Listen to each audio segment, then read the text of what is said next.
नमस्कार, news one India में आपका स्वागत है। आपके साथ मैं धर्मराज सिंह। उत्तराखंड की खबरों में सबसे पहले बात करेंगे मुख्यमंत्री तीरथ सिंह रावत की, जिन्होंने आज स्मार्ट सिटी को लेकर औचक निरीक्षण किया है। स्मार्ट सिटी के कार्यों का उन्होंने औचक निरीक्षण किया है और इस दौरान उन्होंने कहा कि स्मार्ट सिटी के काम में किसी तरीके की लापरवाही बर्दाश्त नहीं की जाएगी। क्वालिटी वाला काम हो, गुणवत्ता से कोई समझौता नहीं किया जाएगा। पलटन मार्केट और परेड ग्राउंड में जो कार्य चल रहे हैं उन कार्यों का मुख्यमंत्री ने निरीक्षण किया और उन्होंने तमाम लोगों को ये ताकीद की है कि व्यापारियों को निर्माण के दौरान किसी तरीके का दिक्कत ना हो, उनको किसी तरीके की परेशानी ना हो। फहीम तन्हा इस वक्त मेरे साथ जुड़ चुके हैं, हमारे रेजिडेंट एडिटर, इसी पर ज़्यादा जानकारी के साथ। फहीम, स्मार्ट सिटी को लेकर जो काम चल रहा है उसका आज जब मुख्यमंत्री निरीक्षण करने के लिए पहुंचे तो कई सारे उन्होंने दिशा निर्देश भी दिए। विशेष फोकस ये भी कई लोगों की शिकायत रही है कि काम से आम लोगों को दिक्कत होती है, तो उस पर उन्होंने क्या कुछ कहा है? देखिए, जो स्मार्ट सिटी के काम चल रहे हैं उनमें कई स्थानों की ये शिकायत है लोगों की कि काम जैसे खुदाई है, सड़कों की खुदाई कर दी जाती है, किनारे और बीच में जो पाइप डालने हैं, 10 अलग अलग तरीके के काम चल रहे हैं, पर वो खुदाई लंबे समय तक पड़ी रहती है और उससे लोगों को आने जाने में, आवागमन में तकलीफ होती है और जो बाजार वाले इलाके हैं वहाँ से दुकानदारों को भी तकलीफ होती है, ग्राहकों को तकलीफ होती है। और ऐसा ही पलटन बाजार के इस इलाके में भी शिकायत हो रही थी, जिसको लेकर के मुख्यमंत्री रावत ने किया और मौके पर सारे काम को देखा। तो बहरहाल सारी परिस्थितियां देखते हुए और शिकायतों को ध्यान में रखते निर्देश कि जो काम किए हैं खुदाई की वो तेज के साथ काम वहाँ निपटाया जाए। ऐसा ना हो कि खुदाई हो रही है और काफी दिन 2-2 हफ्ते पड़ी रहे, इस तरह की बात नहीं होनी चाहिए। और दूसरा, जहाँ पर ज्यादा धूल उड़ने की संभावना है और बाजार है, दिक्कत हो सकती है, वहाँ पर रात में काम किया जाए, जी मुख्यमंत्री के निर्देश है। और पलटन बाजार से भी बहुत भीड़ भाड़ वाला बाजार, छोटा बाजार है, तो लिहाजा यहाँ पर 30 अप्रैल तक हर हाल में काम निपटाने के निर्देश दिए हैं। यानी कि एक लापरवाही है काम में, स्मार्ट सिटी के काम में दिमाग कार्य धीमी गति से होने के, इसको लेकर के सिटी की नाराजगी जाहिर की है और सीधे तौर पर निर्देशित किया है कि ये ढिलाई, लापरवाही और क्वालिटी, इससे समझौता नहीं होना चाहिए, ढिलाई नहीं हो, काम तेजी से बढ़े ताकि दिक्कत ना हो लोगों को स्मार्ट सिटी। और ये जो कामकाज चल रहा है इसमें क्वालिटी को लेकर भी बड़ी बात होती है, क्योंकि ये देखा जाता है कि इस तरीके से जो कामकाज होते हैं उसमें क्वालिटी का जो पैमाना होता है उस पर कहीं ना कहीं समझौता किया जाता है, तो उस पर भी मुख्यमंत्री कुछ सख्त नजर आए आज? बिल्कुल, देखिए, मुख्यमंत्री ने सख्त हिदायत की है कि किसी भी तरीके से काम में जो गुणवत्ता है उसकी लापरवाही नहीं होनी चाहिए। गुणवत्ता में कमी का अगर कोई भी मामला पाया जाएगा तो उसकी सख्त कार्रवाई होगी और सीधे तौर पर उसकी जिम्मेदारी सीईओ की होगी। ये एक बात है, क्योंकि गुणवत्ता को लेकर के लगातार अलग अलग, अगर हम स्मार्ट सिटी के अलावा भी काम काज को देखते हैं, निर्माण कार्यों को, तो गुणवत्ता एक महत्वपूर्ण पहलू होता है, जिसको लेकर के कई बार शिकायतें होती हैं और मामले पकड़ में भी आते हैं, कार्रवाइयां होती हैं। तो लिहाजा उस तरह का कोई घोटाला नहीं होना चाहिए, गुणवत्ता ठीक बनी रहे, इसको लेकर के स्पष्ट निर्देश दिए। चलिए, बहुत बहुत शुक्रिया आपका इस जानकारी के लिए फहीम।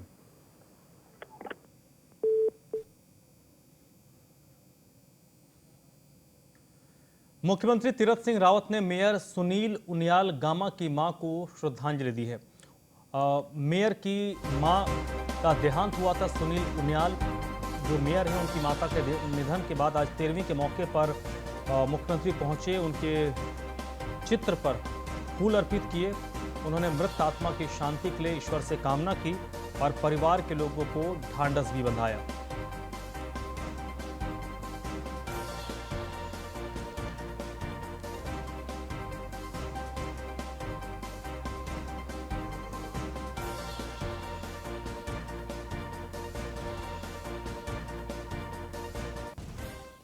कैबिनेट मंत्री बंशीधर भगत काशीपुर में मुरादाबाद रोड स्थित नवीन अनाज मंडी के गेस्ट हाउस पहुंचे, जहां बीजेपी के कार्यकर्ताओं और पदाधिकारियों ने उनका जोरदार स्वागत किया। गेस्ट हाउस में पार्टी पदाधिकारी और कार्यकर्ताओं के साथ मुलाकात के बाद प्रदेश सरकार में खाद्य एवं प्रसंस्करण मंत्री के तौर पर कैबिनेट मंत्री का पदभार संभाल रहे बंशीधर भगत ने रामनगर रोड स्थित काशीपुर मीडिया सेंटर में प्रेस कॉन्फ्रेंस की है। इस दौरान मीडिया से बातचीत करते हुए उन्होंने कहा कि गेहूं की खरीद में और पेमेंट में किसी भी तरह के से किसान को प्रताड़ित किए जाने वाले व्यक्ति के खिलाफ एफआईआर दर्ज कराई जाएगी।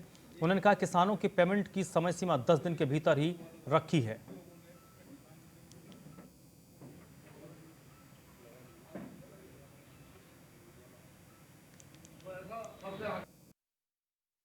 गेहूं की खरीद में पेमेंट में किसी प्रकार को किसान को प्रताड़ित किए जाने वाले व्यक्ति के खिलाफ एफआईआर होगी, ये बात चाहिए। एफआईआर सख्ती नहीं करनी है। जो इस तरह की हरकत करेगा कि किसान को गेहूं तुलाई में परेशान करेगा, उसकी ट्रॉली को रोकेगा या किसी प्रकार की कोई उसको प्रताड़ना करेगा या पेमेंट अधिकतम 10 दिन की लिमिट रखिए कि उस दिन के अंदर नहीं करेगा, तो उसके खिलाफ या फिर वो पेमेंट के मामले में सरकार पर आरोप लगाएगा कि सरकार ने पैसा नहीं दिया, तो हम उसके लिए हम दोषी होंगे, फिर हम उसके लिए जिम्मेदार हैं। गेहूं की खरीद में पेमेंट में किसी प्रकार को किसान को प्रताड़ित किए जाने वाले व्यक्ति के खिलाफ एफआईआर होगी, ये बात चाहिए। एफआईआर सख्ती नहीं करनी है। जो इस तरह की हरकत करेगा कि किसान को गेहूं तुलाई में परेशान करेगा, उसकी ट्रॉली को रोकेगा या किसी प्रकार की कोई उसको प्रताड़ना करेगा या पेमेंट अधिकतम 10 दिन की लिमिट रखिए कि उस दिन के अंदर नहीं करेगा, तो उसके खिलाफ या फिर वो पेमेंट के मामले में सरकार पर आरोप लगाएगा कि सरकार ने पैसा नहीं दिया, तो हम उसके लिए हम दोषी होंगे, फिर हम उसके लिए जिम्मेदार हैं। गेहूं की खरीद। कोरोना को हराकर घर लौटे पूर्व मुख्यमंत्री हरीश रावत आज दिल्ली एम्स के डॉक्टर्स ने रिपोर्ट नेगेटिव आने पर हरीश रावत को डिस्चार्ज किया है। कोरोना से संक्रमित होने के बाद उनकी तबीयत खराब हुई थी, उसके बाद उनको दिल्ली के एम्स रेफर किया गया था और आज उनकी रिपोर्ट नेगेटिव आई है, जिसके बाद उनको डिस्चार्ज किया गया। उन्होंने कांग्रेस अध्यक्ष सोनिया गांधी, राहुल गांधी, प्रधानमंत्री नरेंद्र मोदी का आभार जताया है। हरीश रावत ने शुभकामनाएं देने के लिए सभी लोगों का आभार व्यक्त किया है। हरीश रावत की वापसी से सल्ट चुनाव में गर्माहट लौट सकती है। डॉक्टर्स ने रावत को स्वास्थ्य लाभ के लिए आराम करने की सलाह दी है। हालांकि इससे पहले उन्होंने जब उनकी रिपोर्ट नेगेटिव आई तो उन्होंने सोशल मीडिया के जरिए तमाम लोगों का शुक्रिया अदा किया, जिसमें केंद्रीय नेतृत्व से लेकर राज्य स्तर के, उसमें बीजेपी कांग्रेस दोनों दलों के सियासतदान शामिल हैं। उन सभी को शुक्रिया कहा और उन तमाम लोगों का भी आभार प्रकट किया जो उनके संक्रमण के बाद उनके लिए प्रार्थना कर रहे थे, उनके लिए दुआ कर रहे थे। आज एम्स दिल्ली से उनको डिस्चार्ज किया गया है, उनको छुट्टी दे दी गई है, उनकी रिपोर्ट नेगेटिव आई है। हालांकि 17 तारीख को सल्ट में उपचुनाव होने हैं, आज 11 तारीख हो गई है। 15 तारीख तक सल्ट उपचुनाव के लिए प्रचार प्रसार होगा और हालांकि ये मुश्किल है कि वो दिल्ली से अभी वापस देहरादून या उत्तराखंड जाएं और चुनाव प्रचार में शामिल हों, क्योंकि 3, 4 से 5 दिन का वक्त है और अभी संभवतः डॉक्टर्स ने उनको किसी भी तरीके के कार्यक्रमों में जाने से संभवतः रोका होगा, क्योंकि उनकी एज भी ज़्यादा है। ऐसे में अभी कुछ दिन वो आराम ही करेंगे।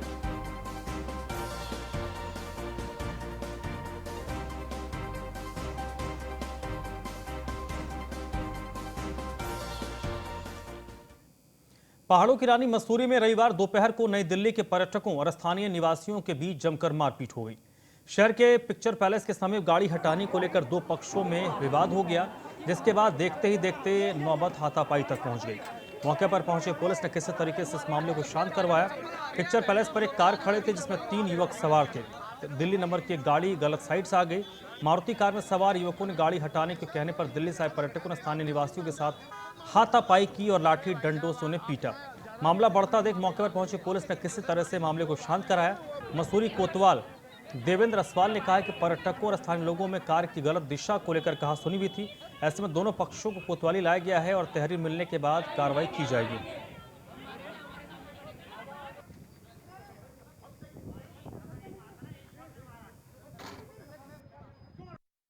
उधर से जो टूरिस्ट थे उनकी फॉर्च्यूनर उधर से आ रही थी, तो उन्होंने उसको बोला कि तू बैक कर। तो उन्होंने कहा भाई मैं अपनी जगह खड़ा हूँ लेकिन गलत आप आ रहे हो। इतने में उन्होंने ये है कि धमकी वगैरह गाली गलौज शुरू हो गई। इतने में बचाव कर रहे, उन्होंने कहा कि तू बाहर आके दिखा।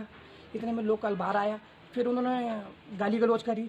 इतने में फिर टूरिस्टों ने 4 टूरिस्ट थे, उन्होंने एक लोकल को बहुत बुरी तरह पीटा। लेकिन साथ में देखो, हम तो एक दुकानदार, हमारी भूमिका सबसे पहले होती है कि हम बीच बचाव के लिए पहले जाते हैं। चाहते तो हम भी उनको मार सकते थे बुरी तरह, लेकिन फिर हमने पुलिस को कॉल किया, फिर सही समय पर पुलिस आई वहाँ पर, फिर देखिए उनको थाने लाया गया। अभी सामने ही मैं बाहर आया तो उन्होंने सबसे पहले यही छूटे कि जानता नहीं मैं कौन हूँ, कि मैं मंत्री का आदमी हूँ या बड़ी बड़ी उन्होंने धमकी दी उनको। लेकिन इतने पे उनका विवाद बढ़ गया। उधर से एक लोकल और जो ये दिल्ली के कुछ लोग टूरिस्ट आए हुए थे, इनके बीच गाड़ी को आगे पीछे करने को लेकर विवाद हुआ था, जिसमें थोड़ा इनके बीच मारपीट हो गई थी। पुलिस ने जो है मौके पर जाकर दोनों पक्षों को समझा बुझा के जो है अपने साथ जो है थाने ले आई है। अभी किसी भी पक्ष की तरफ कोई रिपोर्ट अब तक हमारे पास जो है तहरीर आई नहीं है। अगर कोई तहरीर आती है तो उस अनुसार हम लोग कार्रवाई करेंगे। फिलहाल दोनों पक्षों को जो है थाने में बैठाया गया है और पूछताछ। हरिद्वार से अगली खबर है, जहां पर महंत नरेंद्र गिरी कोरोना संक्रमित हो गए हैं। तबीयत खराब होने के बाद उन्होंने अस्पताल में भर्ती करवाया गया है। उनका टेस्ट किया गया जिसमें उनकी रिपोर्ट पॉजिटिव आई है।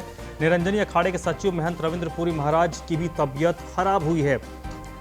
हरिद्वार कुंभ के मेलाधिकारी दीपक रावत और कुंभ एसएसपी जन्मजय खंडूरी ने इनका हालचाल जाना है। सभी अखाड़ों में RT-PCR और रैपिड एंटीजन टेस्ट अब होंगे।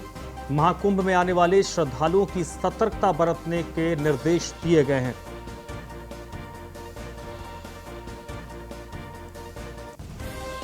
तो बड़ी खबर है, आपको बता दें, महंत नरेंद्र गिरी कोरोना संक्रमित हो गए हैं। इसके अलावा उनके संक्रमण के बारे में तब पता चला जब उनकी तबीयत खराब हुई, उनको अस्पताल में भर्ती करवाया गया और उनकी रिपोर्ट आई तो वो पॉजिटिव थी। इसके अलावा अब जो मेलाधिकारी हैं दीपक रावत और SSP जन्मजय खंडूरी, उन्होंने जाकर महंत नरेंद्र गिरी का हालचाल जाना है। इसके साथ ही अब तमाम जो अखाड़े हैं उनको ये कहा गया है कि अब सभी जब अखाड़ों में RT-PCR और एंटीजन टेस्ट अनिवार्य होंगे, वहां पर ये दोनों टेस्ट करे जाएंगे।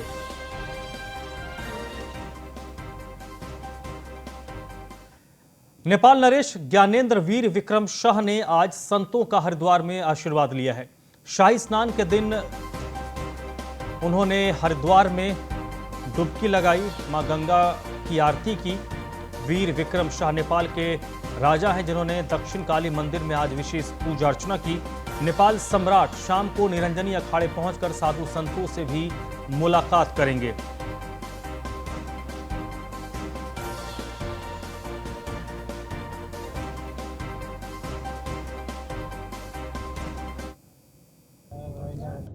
सर्वप्रथम मलाई यहाँ निम्तो दिनुभएको आचार्यजीहरूलाई म धेरै आभारी छु। दुई देश बीचको सम्बन्ध जहिले पनि मैत्रीपूर्ण होस् र नेपालमा फेरि शान्ति छाओस्, धर्मको विजय होस् भन्ने कामना लिएर म आएको छु। हमारे देश हमारे भारत और नेपाल के संबंध और बेहतर हो, उसके लिए जो है क्या चाहते हैं आप? मां गंगा से प्रार्थना करेंगे कि सब बना रहे। जरूर जरूर म गर्छु। कुंभ महानिदेशक संजय गुंजाल ने एक संदेश जारी किया है। श्रद्धालुओं और स्थानीय नागरिकों से संदेश के जरिए एक अपील की गई है। कुंभ में कोविड नियमों का पालन करने की अपील संजय गुंजाल ने जो पर्यटक हैं जो आ रहे हैं हरिद्वार, देहरादून जो आ रहे हैं, उत्तराखंड जो आ रहे हैं, उनसे ये अपील की है कि सभी लोग कोविड के प्रोटोकॉल का पालन करें। इसके साथ ही जो स्थानीय नागरिक हैं उनसे भी उन्होंने अपील की है अपने संदेश के जरिए कि कोविड के नियमों का पालन किया जाए। अप्रैल और 14 अप्रैल ये 3 दिन लगातार हमारे स्नान पर्व है। 12 तारीख को आप जानते हैं कि दूसरा शाही स्नान, 13 तारीख को नव संवत का स्नान और 14 तारीख को बैसाखी के दिन तीसरा शाही स्नान है, जिसमें 13 के 13 अखाड़ों के द्वारा प्रतिभाग लिया जाता है। और क्योंकि ये हाईवे से जाने की वजह से पूरा जो हाईवे है वो सुबह से शाम तक प्रतिबंधित रहता है, जीरो जोन के रूप में रहता है और वहाँ पर किसी भी तरह का गाड़ियों का मूवमेंट पॉसिबल नहीं है। इसीलिए हम लोगों ने जितने भी बाहर के एरिया है वहाँ अलग अलग पार्किंग प्लेसेस रखी हुई है जहाँ पर कि वाहन पार्क होंगे। और जो हमारा मेन हर की पैड़ी, ब्रह्मकुंड और आसपास के घाट है वहाँ पर श्रद्धालुओं के द्वारा उस दिन स्नान नहीं किया जाएगा, क्योंकि ये आरक्षित होता है सारे अखाड़ों के लिए। तो मेरी यही अपील है कि जितने भी हमारे बाकी घाट है उनका प्रयोग करें और उस दिन क्योंकि शाम तक इनफैक्ट काफ़ी लेट तक भी अखाड़ों के द्वारा स्नान किया जाता है, तो उस दौरान जिस तरह से हर की पैड़ी में आम दिनों पर जो पूजा या आरती होती थी और लोगों के द्वारा, श्रद्धालुओं के द्वारा वहाँ पर बैठकर आरती का लाभ, पुण्य लाभ उठाया जाता था, इस पे थोड़ी तब्दीली रहेगी क्योंकि उस दौरान भी अखाड़ों का स्नान रहेगा। तो कृपया आप सभी से अनुरोध है कि आप बाकी जितने हमारे घाट है और विशेषकर जो प्राकृतिक घाट हमारे नीलधारा एरिया है उनका प्रयोग करें मुख्य स्नान के दिन। धन्यवाद। 12 अप्रैल थे। चलिए बढ़ते आगे। मुख्यमंत्री योगी आदित्यनाथ ने वीडियो कॉन्फ्रेंसिंग के जरिए तमाम जिलों के अधिकारी और फील्ड के अधिकारियों के साथ इस वक्त एक बैठक कर रहे हैं। मुख्यमंत्री योगी लखनऊ में बड़े अफसरों के साथ भी ये बैठक कर रहे हैं और सबसे बड़ी बात कि इस बैठक में वीडियो कॉन्फ्रेंसिंग के जरिए तमाम जिलों के जो जिलाधिकारी हैं, एसएसपी हैं, एडीजी हैं, पुलिस कमिश्नर हैं, उन सभी से वो बैठक कर रहे हैं और वीडियो कॉन्फ्रेंसिंग के जरिए तमाम ये अधिकारी जुड़े हैं। और लखनऊ में जितने भी बड़े अधिकारी मसलन स्वास्थ्य विभाग के हों, पुलिस महकमे से जुड़े हुए हों, सब इस बैठक में मौजूद हैं। उनके साथ ये चर्चा हो रही है और फोकस यहाँ पर स्पष्ट है कि कोरोना के जो केसेस लगातार बढ़ रहे हैं, इन केसेस को कैसे रोका जाए, इन पर कैसे अंकुश लगाया जाए।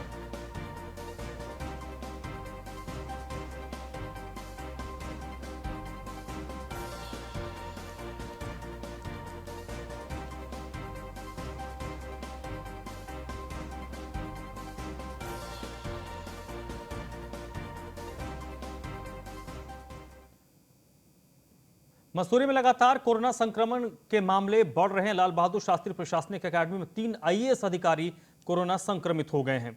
तो मसूरी से बड़ी खबर है। मसूरी में एक और जहां पर कोरोना संक्रमण के मामले बढ़ रहे हैं, वहीं पर लाल बहादुर शास्त्री अकादमी में 3 आईएएस जो प्रशिक्षण के लिए वहां पर हैं, वो कोरोना संक्रमित हुए हैं। अकादमी परिसर में जो आइसोलेशन वार्ड बनाया गया है, वहां पर उनको शिफ्ट किया गया है। 6 अन्य आईएएस अधिकारियों को भी होम आइसोलेट किया गया है।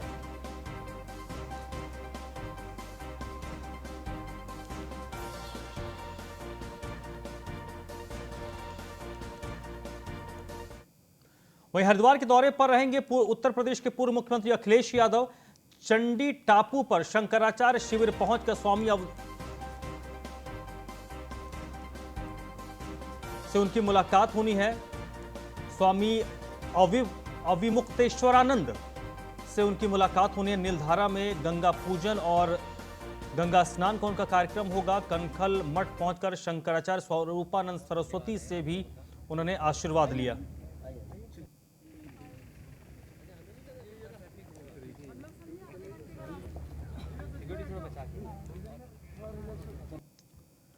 कोटद्वार के दुगड़ा ब्लॉक के अंतर्गत ग्राम गोदीबड़ी में एक 4 वर्षीय बच्ची पर घात लगाए गुलदार ने हमला कर दिया। उपचार के दौरान बच्ची की मौत हो गई। जानकारी के मुताबिक बच्ची देर शाम अपने आंगन में खेल रही थी। इसी दौरान गुलदार ने बच्ची को उठा लिया। परिजन गुलदार के पीछे भागे तो गुलदार बच्ची को झाड़ियों में छोड़कर भाग गया। जंगलात की लाल परब आया सबसे पहले, उसके बाद हम जब दुगड़ा लाए, फिर उन्होंने कहा 108 आएगी। उसके बाद बोलने बैठ गए। 2 घंटे के बाद 108 नहीं आती मृत्यु आदमी के पास। तो पहले आप बोल लेते कि 108 नहीं आ रही। यही है सर। बाकी इस बुलेटिन में फिलहाल इतना ही।